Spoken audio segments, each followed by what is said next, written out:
Bismillahirrahmanirrahim. Assalamualaikum warahmatullahi wabarakatuh. Hai, bertemu lagi dengan saya, Aulina Zahra Putri, mahasiswa hukum Universitas Muhammadiyah Malang. Di kesempatan kali ini saya akan membahas materi tentang AIK atau Islam Kemuhammadiyahan yang diampu oleh dosen Ustadz Bapak Ahmad Bastomi, SAG, MMAG.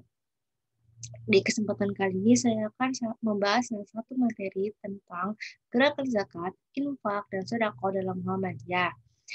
Tentunya di judul kali ini kalian akan familiar dengan zakat, infak, maupun sedekah. Langsung saja, mari kita bahas. Go! Yang pertama di sini ada salah satu dalil yang melandaskan tentang zakat maupun infak ataupun sedekah dari Quran surat Az-Zariyat ayat 19. Saya bacakan ya. A'udzubillahi minasyaitonirrajim. Bismillahirrahmanirrahim. Wa fi amwalihim haqqul lisa'il wal mahrum. Yang artinya, dan pada harta benda mereka ada hak untuk orang miskin yang meminta dan orang miskin yang tidak meminta. Dari ayat di atas dijelaskan bahwa di dalam harta kekayaan yang dimiliki oleh seseorang itu terdapat hak-hak orang lain. Yang artinya dari zakat yang termasuk infak maupun sedekah adalah persoalan yang penting dalam Islam. Islam sudah memberikan tuntutan bagaimana menyalurkan harta, yakni melalui zakat, infak, maupun sedekah, dan Muhammadiyah sendiri sebagai organisasi Islam juga memiliki concern dalam bidang ini. Definisi zakat, infak, maupun sedekah. Yang pertama ada zakat. Zakat adalah bagian hak Allah Subhanahu wa Ta'ala yang diberikan oleh manusia kepada orang-orang miskin.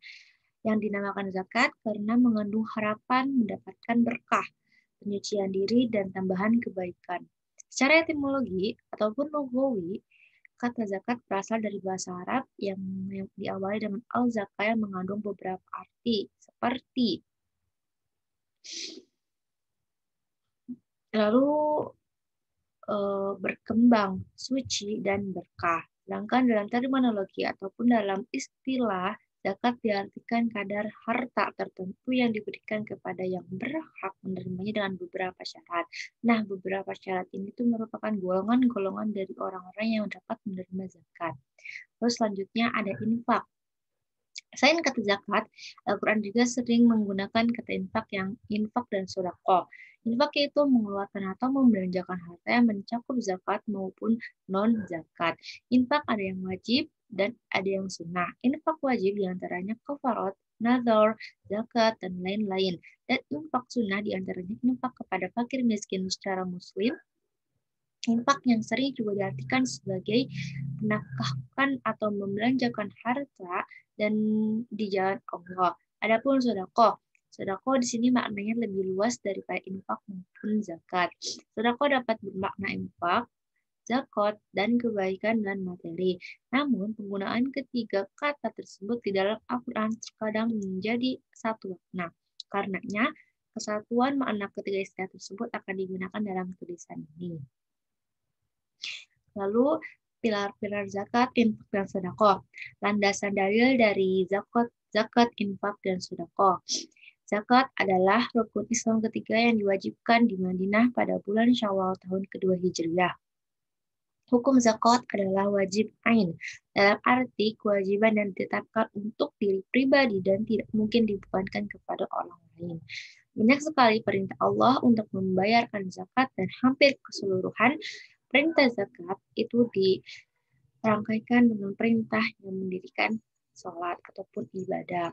Sebagaimana firman Allah dalam Quran surat Al-Baqarah ayat 43. A'udzubillahi minasyaitonirrajim. Bismillahirrahmanirrahim. Wa aqimus sholata wa atuz zakata warka'u ma'ar raki'in. Yang artinya, dan dirikanlah salat, tunaikanlah zakat, dan rukuklah beserta orang yang rukuk. Lalu selanjutnya ada harta yang dizakatkan. Harta yang dizakatkan ini dalam Al-Quran disebutkan beberapa macam jenis kekayaan yang dikenai zakat. Di antaranya ada emas dan perak, lalu tanaman dan buah-buahan, hasil usaha seperti dagang dan sebagainya, hasil perut bumi seperti barang tambang dan sebagainya, Dan yang lain disebutkan secara umum dalam kata-kata mal yang berarti harta kekayaan. Lalu ada hadis yang menyebutkan bahwa binatang dan ternak yang dikenai zakat ada 3 macam, di antaranya unta, sapi, dan kambing. Lalu selanjutnya ada golongan-golongan yang menerima zakat. Di sini golongan-golongan yang menerima zakat dijelaskan dalam Quran surat At-Taubah ayat 60. A'udzubillahi minasyaitonirrajim. Bismillahirrahmanirrahim. Innamas shadaqatu lil fuqara'i wal makin wal 'alamina ayyuhal wal munafiqina qulubihim wa fir riqabi wal 'alimin wa fi sabilillahi wa ibnis sabili fariidatan minallahi wallahu 'alimun hakim. Yang artinya sesungguhnya zakat-zakat itu hanyalah untuk orang-orang fakir, orang-orang miskin, pengurus-pengurus zakat, para mu'alaf yang dibujuk hatinya untuk memerdekakan budak, orang-orang yang berhutang untuk di jalan Allah, dan untuk mereka yang sedang dalam perjalanan sebagai suatu ketetapan yang diwajibkan Allah, dan Allah Maha mengetahui lagi Maha Penyayang, bijaksana. Quran Surat At-Taubah ayat 60. Lalu dari penjelasan di atas, golongan-golongan yang dapat menerima zakat diantaranya fakir, miskin, amil, mu'alaf, riqab, ghorim, sabilillah, dan ibnu sabil. Lalu selanjutnya ada pilar-pilar lain di zakat, infak maupun sedekah. Yang pertama ada keutamaan dan ancaman.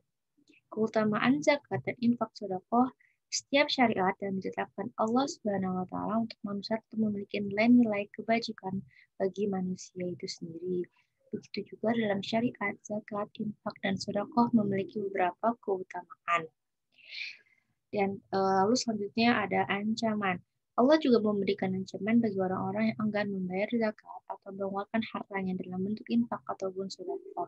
Bagi orang yang memiliki emas dan perak, kemudian dia tidak mengeluarkan sebagian zakatnya, maka Allah akan menyiksa di neraka dengan siksaan yang pedih. Itu terdapat dalam Quran Surat At-Taubah ayat 34-35. Lalu selain itu, bagi yang memiliki harta, kemudian tidak mengeluarkan zakatnya, maka kelak di hari kiamat, harta itu akan dikalungkan di lehernya, yang sebagaimana dalam Quran Surat Al-Imran ayat 180. Sementara bagi orang-orang yang memiliki hewan ternak dan tidak mengeluarkan zakatnya, kelak di akhirat hewan-hewan itu akan melindas, menginjak-injak, serta mendanduk pemiliknya. Demikianlah Allah memberikan ancaman siksa yang mengerikan, menghinakan, dan amat pedih bagi orang-orang yang memiliki harta kekayaan tetapi tidak mengeluarkan zakatnya. Lalu ada tujuan dan hikmah dari zakat, infak, maupun sedekah. Tujuan disyariatkannya zakat, infak, dan sedekah diantaranya adalah supaya harta itu tidak hanya beredar di kalangan orang-orang kaya semata. Hal ini sebagaimana disebutkan dalam Quran Surat Al-Hasyr ayat 7. Selain itu, ada hikmah yang terkandung dalam kewajiban zakat itu diantaranya seperti membersihkan jiwa orang yang berzakat dari sifat sombong dan kikir, serta membersihkan hartanya dari bercampur baunya dengan hak orang lain, sebagaimana dalam Quran Surat At-Taubah ayat 103. Lalu, dan untuk selanjutnya ada embrio gerakan zakat, infak, dan sedekah dalam Muhammadiyah. Muhammadiyah sendiri memiliki concern terhadap ketimpangan sosial, kemiskinan, atau keterbelakangan terhadap di Indonesia. Hal ini nampak bagaimana Kiai Haji Ahmad Dahlan memiliki perhatian yang lebih terhadap surat Al-Ma'un. Konon surat tersebut dikaji berulang-ulang oleh Kiai Haji Ahmad Dahlan di pengajiannya, sampai-sampai salah satu di antara santrinya bertanya mengapa surat tersebut terus dikaji oleh Kiai Haji Ahmad Dahlan. Dalam rangka mengamalkan surat Al-Ma'un, Kiai Haji Ahmad Dahlan mengajak untuk mencari orang miskin di sekitar tempat tinggal masing-masing jika menemukan orang miskin dan anak yatim agar dibawa pulang ke rumahnya masing-masing, dimandikan dengan sabun dan diberi sikat gigi yang baik, diberi pakaian seperti biasa yang mereka pakai, diberi makan dan diminum serta dapat tempat tidur yang layak. Dari situlah embrio pengelolaan zakat mal dari zakat fitrah untuk dibagikan kepada fakir miskin. Lalu Teologi al-Maun ini tetap menjadi spirit dasar dari gerakan sosial Muhammadiyah sampai saat ini. Keberpihakan Muhammadiyah kepada kaum duafa adalah harga mati yang tidak bisa ditawar-tawar dan harus menjadi kesadaran komunal bagi setiap warga Muhammadiyah. Lalu ada lazisme. Apa sih yang dimaksud dengan lazisme ini? Konsistensi gerakan zakat, infak, dan sedekah dalam Muhammadiyah masih nampak sampai saat ini. Misalnya, seperti pada tahun 2002 didirikan Lembaga Zakat Nasional diberi nama Lazismu. Lazismu adalah lembaga nirlaba tingkat nasional yang berkhidmat dalam pemberdayaan masyarakat melalui penyalahgunaan secara produktif dan dari zakat, infak, wakaf, dan dana kedermawaan lainnya baik dari perseorangan, lembaga, perusahaan, dan instansi lainnya. Nah, berdirinya Lazisme ini dimaksudkan sebagai institusi pengelolaan zakat dengan manajemen modern yang dapat menghantarkan zakat menjadi bagian dari penyelesai masalah atau problem solver di kondisi kebangsaan yang terus berkembang.